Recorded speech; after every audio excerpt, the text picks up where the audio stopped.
오늘 새롭게 시작하는 코너입니다. 이 사람들 진짜 보자 하니까 안 되겠네 정말. 현직 보좌관의 눈으로 정치권 흐름을 읽는 시간.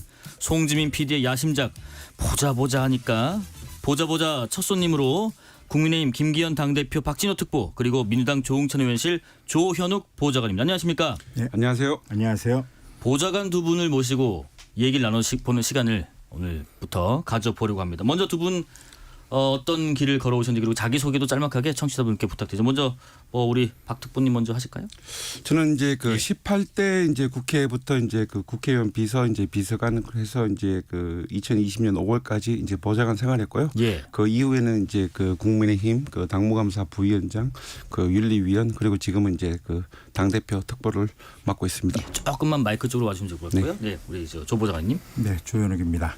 저는 17대 국회 그러니까 2004년이죠. 예. 처음 시작했었고요. 중간에 들락날락하긴 했었는데 아무튼 현재까지 국회에서 계속 보좌관 생활을 하고 있습니다. 예. 중간에 민주당에서 보좌진협의회 회장도 했었었고 예. 현재는 조응천 의원 보좌관을 하고 있습니다. 네, 두 분은 방송에서는 초면이세요? 네, 방송에서도 초면이고 이 앞에서 처음 만났어요. 국회에서도 그러세요? 되게 선수가 있는 분들을 많이 모셨는데 그러시네요. 오늘 혹시 두 분 나간다고 하시니까 대표님이나 의원님께서는 무슨 말씀 하시던가요? 저에게 별다른 얘기는 하지 않았고요. 일단 제가 이 방송뿐만 아니라 이제 몇 군데 이제 방송 이제 출연하고 있으니까 또 그래도 어떻게 보면 좀 이 방송 같은 경우 다른 방송과 틀리게 평론가들 위주가 아니라 또 저는 이제 떠났지만 또 우리 현역 보좌관님 나와서 좀 색다른 시각을 좀 보여줬으면 좋겠다라는 말씀이 있으셨습니다. 의원님께서는 뭐라 하시던가요? 저는 방송을 종종 좀 나가는 하셨죠? 편이라서요. 네, 그래서 그리고 시즌이라 이제 좀 있으면은 현역 의원들이 이제 방송을 또 못 나가는 시기가 되니까 저라도 좀 열심히 나와서 우리 조응천 의원 홍보라도 좀 하고 도움이 좀 될까 싶어서 나왔습니다. 알겠습니다. 우리 청취자분들 중에서 저야 국회 출입을 많이 해봤으니까 좀 익숙하지만은 잘 익숙지 않은 부분도 있을 거예요. 은어 같은 경우 할까요? 우리가 왜 본인이 모시는 의원님들을 영감님 하잖아요. 왜 영감님이란 표현이 시작된 거예요? 실제 요즘에는 근데 그렇게 표현을 안 하는 것 같아요. 전에는 그런 표현들을 많이 썼었는데 그게 이제 제가 헌정기념관을 가보면은 이런 게 있습니다. 예전에 재헌의회 때 보면은 국회의원들이 가지고 있던 특권들이 굉장히 많았었습니다. 그러니까 재헌의회 때 보면은 국회의원들한테 권총도 지급을 해줬었고 심지어. 그래요? 그러니까 거의 헌법기관이라고 하지만은 굉장히 많은 권력을 줬었고 그래서 검사들한테 예전에 영감님이라고 했듯이 의원들한테도 대부분 다 영감이라는 호칭들을 붙였던 것 같아요. 그래서 아마 오지 않았을까 싶고 그래서 저 처음 시작했을 때는 대부분 영감이라고 불렀었어요. 저도 처음에 거기 갔을 때 영감님 하길래 누굴 얘기하나 싶었어요. 저도 비슷한 얘기를 좀 들었는데 과거에 이제 판검사들이 보면은 항상 서류함을 가진 데 보면 보자기에 싸서 가져다니거든요. 저희 국회의원들도 제가 모실 때 보면은 이 국정감사 할 때 보면은 지금은 그런 분들 없는데 이 짐이 많으니까 보자기에 좀 싸서 다니는 분들 많아서 그래서 영감이란 말이 유래됐다라는 얘기도 좀 들은 적이 있습니다. 알겠습니다.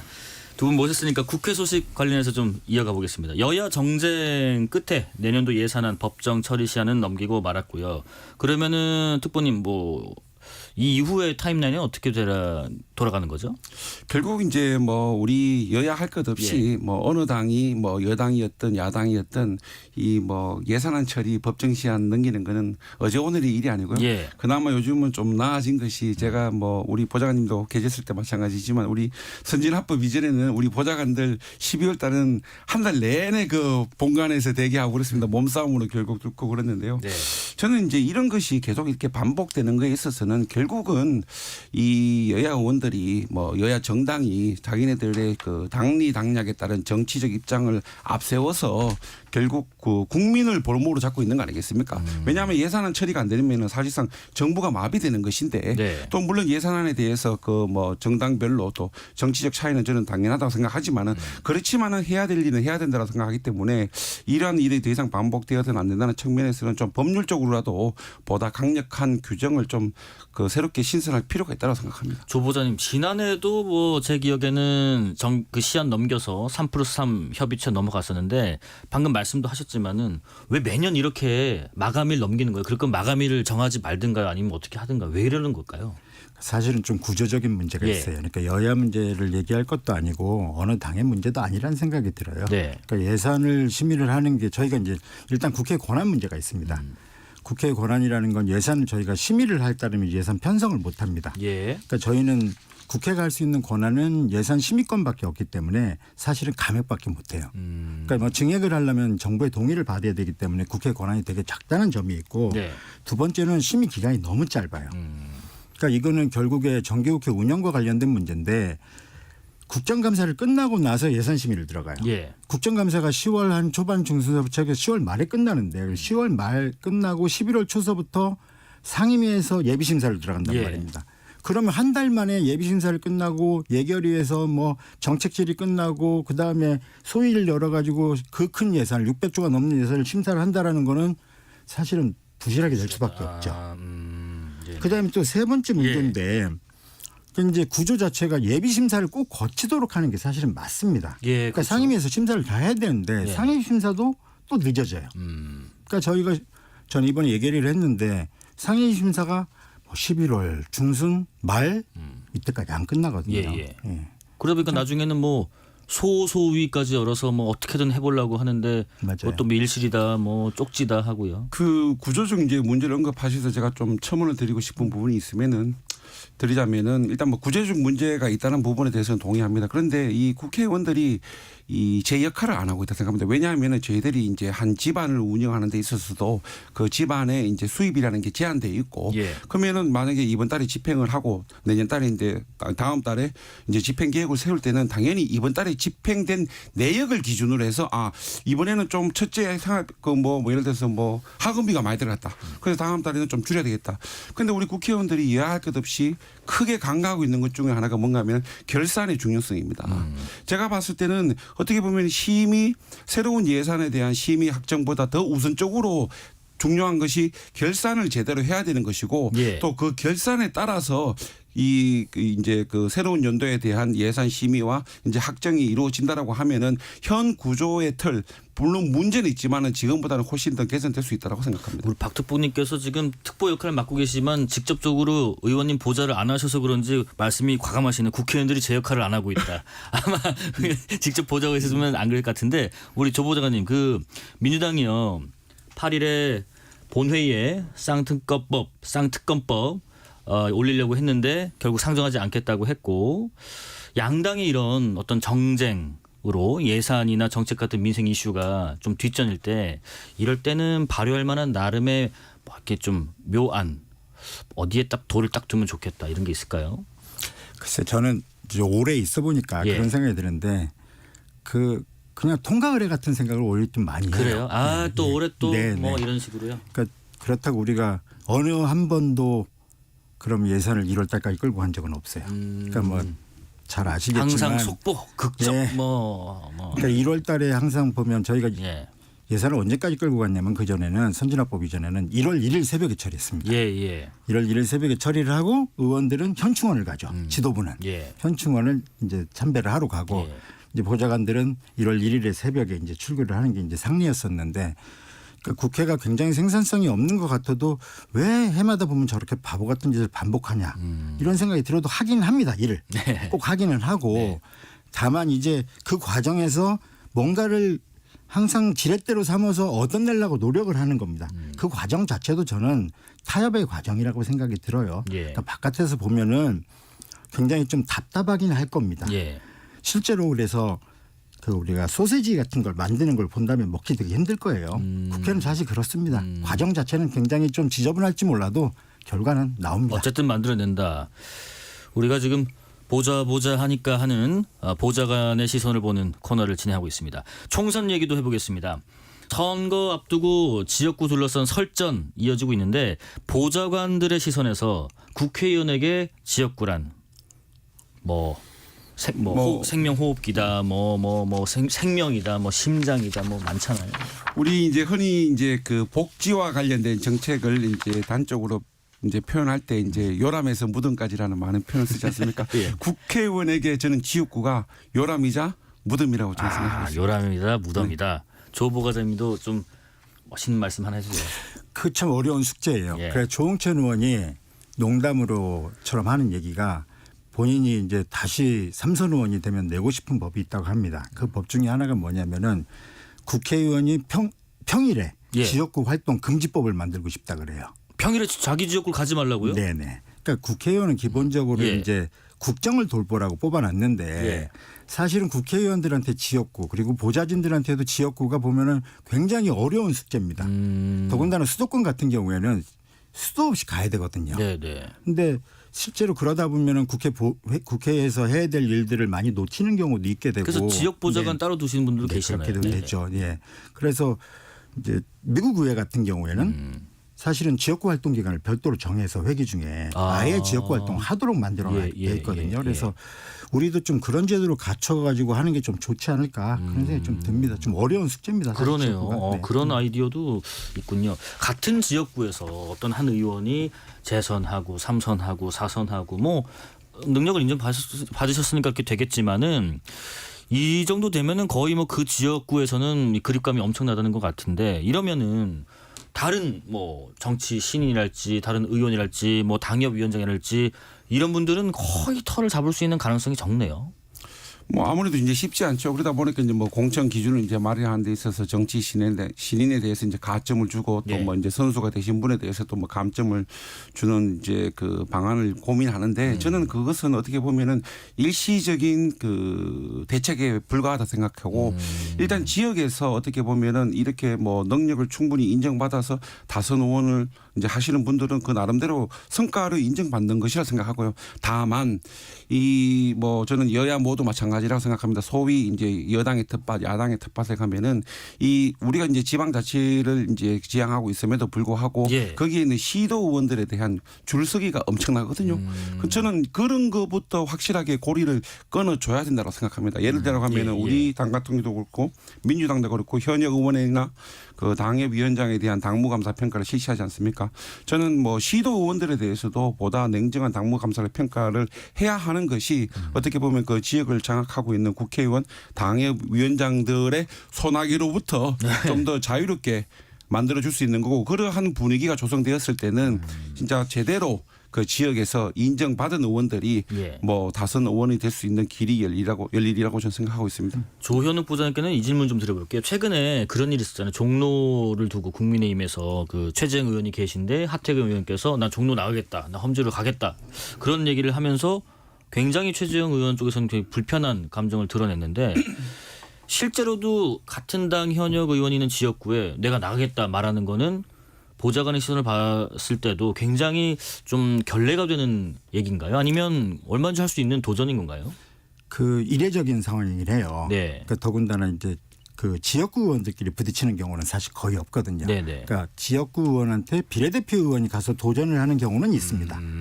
더군다나 이제 민주당 같은 경우에는 지역구 의원이 너무 많고 157명이었었으니까 비례대표 의원은 27명 정도 있고 그럼 지역구 어차피 뻔한데 그다음에 국힘당 텃밭으로는 가기 싫고 그러면 이제 가서 부딪히는 경우들이 있죠. 그런 경우 가서 이제 양해를 구하기도 한다고 하지만 뭐 있는 의원들이 속이야 편하겠습니까? 왜냐하면 지역구 이제 행사에서 계속 만나는데 불편하죠. 불편하겠죠. 네. 박특보님 그 험지 출마 자꾸 요즘 얘기하잖아요. 험지가 실제 험지예요? 아니면 험지인 척하는 거예요? 뭐 저희들이 이제 흔히 표현하는 이제 험지라고 하면은 결국은 이제 우리가 이제 뭐 우리의 지지세가 낮은 곳이 이제 뭐 다 이제 험지라고 보는 것이죠.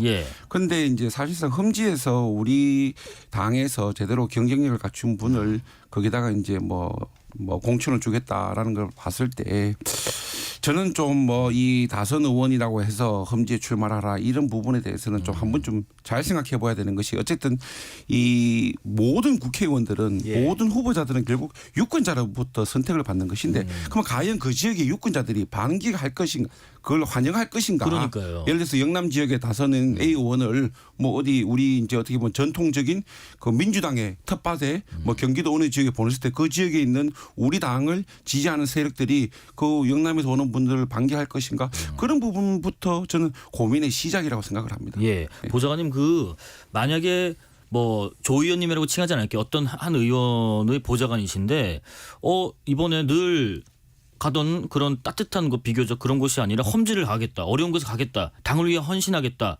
이런 캐치프레이즈 내걸면 뭐 당 입장에서는 굉장히 고맙겠지만 의원실 보좌관 분들 입장에서는 당에서 좋아할까요? 안 그런 건가요? 두 가지인 것 같아요. 네. 그러니까 험지 출마를 하는 사람은 둘 중에 하나의 선택인 것 같아요. 하나는 뭔가 정치적인 목적을 가지고 예. 뭔가 이제 정치적 명분을 갖겠죠. 다음에 정치적 스텝이든 뭐 그런 선택을 할 거고 네. 또 하나는 정치적 생존을 위해 선택을 하는 거라는 생각이 들어요. 어쩔 수 없이 밀려가는 거죠. 그러니까 뭐 본인이 첫 번째는 가고 싶어서 가는 거고 네. 이번에 떨어지더라도 다음을 위해서 아하. 두 번째로는 여기 못 버티니까 가는 거겠죠. 네. 뭐 그러면 의원실 입장에서는 보좌진 분들은 응원을 할 수밖에 없겠네요. 뭐 그렇게 해야 되겠죠. 안 그러면 그걸 떠나야 되니까. 그러면은 이번에 이탄희 의원님께서 험지 출마 선언을 하셨는데 이거는 당에서 안 좋아하는 행동을 하는 건가요? 당이 문제가 아니라 본인의 선택이 아마 둘 중에 하나겠죠. 예. 첫 번째로 큰 그림이든. 큰 그림이든 네. 두 번째는 아니면 거기서 못 버텼던. 알겠습니다. 그렇다면 저기 특보님 뭐 어떤 의원 내가 모시는 의원님의 지역구 활동이 있고요. 그다음에 중앙 의정 활동이 있고요. 보좌관이 보는 중요도는 어디가 더 중요합니까? 그래도 비율을 뭐 51대 49라도 나눈다면. 뭐 아무래도 이제 현역 정치인들 입장에서 봤을 때는 의원 입장에서는 저는 지역이 51이고 중앙이 49라고 생각합니다. 어쩔 수가 없네요. 네. 왜냐하면은 예. 모두들 자기가 믿을 곳은 지역이라고 생각하기 때문에. 네. 그런 표현도 하더라고요. 뭐 중앙에서 털린 마음 지역에서 힘받고 온다 기받고 온다 뭐 그래서 한 번씩 내려가시는 분들 계세요. 밤 12시간 넘었는데도 어떻게든 내려가시더라고요. 저 멀리도. 그런 어쨌든 지역구 똑같은 의견이신가요? 그게 이런 문제랑 똑같은 것 같아요. 네. 살기 위해서 먹는다고 먹기 위해서 산다고 똑같은 문제인데 예. 그러니까 의정활동을 잘하기 위해서 재선이 돼야 된다라는 얘기를 하는 거거든요. 근데 재선을 하려고 의정활동을 하는 건 아니잖아요. 그러니까 계속 그 딜레마 속에서 살고 있어요. 그러니까 진짜 먹기 위해서 사는 건지 살기 위해서 먹는 건지 모르겠다라는 거죠 지금. 네. 청취자분들이 좀 궁금해할 수 있는 만한 좀 질문 좀 드려볼게요. 지금 최근에 뭐 민주당의 한 의원분도 이제 탈당을 하셨고 이상민 의원이죠. 예. 네. 뭐 그 소식이 어떤지 평가에 대한 얘기도 듣고 싶지만은 좀 더 그 실질적인 거. 그러면 탈당을 하시면 보좌관 분들, 비서관 분들은 어떻게 되는 거예요? 그냥 같이 가는 거예요?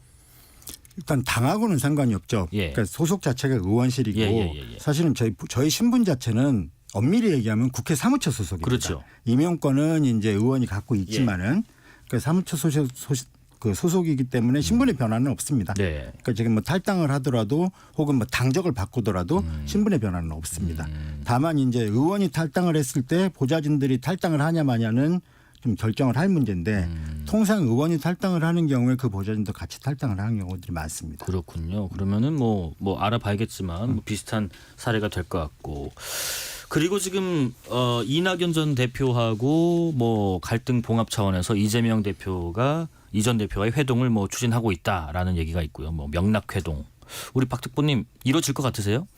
뭐 제 생각이 중요한 것이 아니라 이제 이낙연 전 대표의 이제 말을 빌리자면 본인이 이제 만남 그 자체에 대해서 의미가 없다라고 뭐 공식적으로 또 말씀을 하셨고 또 이낙연 지금 전 대표는 사실상 이제 뭐 공개적으로 지금 그 이재명 대표 체제로서는 뭐 민주당의 뭐 미래와 발전이 없다라고 한 상황에서 두 분이 만난들 무슨 의미가 있을지 모르겠습니다. 근데 그런 거 있잖아요. 왜 그 사진 찍으러는 안 만나겠다고 하셨는데 왜 기자들한테 공지를 할 때 몇 시에 어디서 만납니다. 무슨 식당에서 봅니다. 어디 회의에서 봅니다 하잖아요.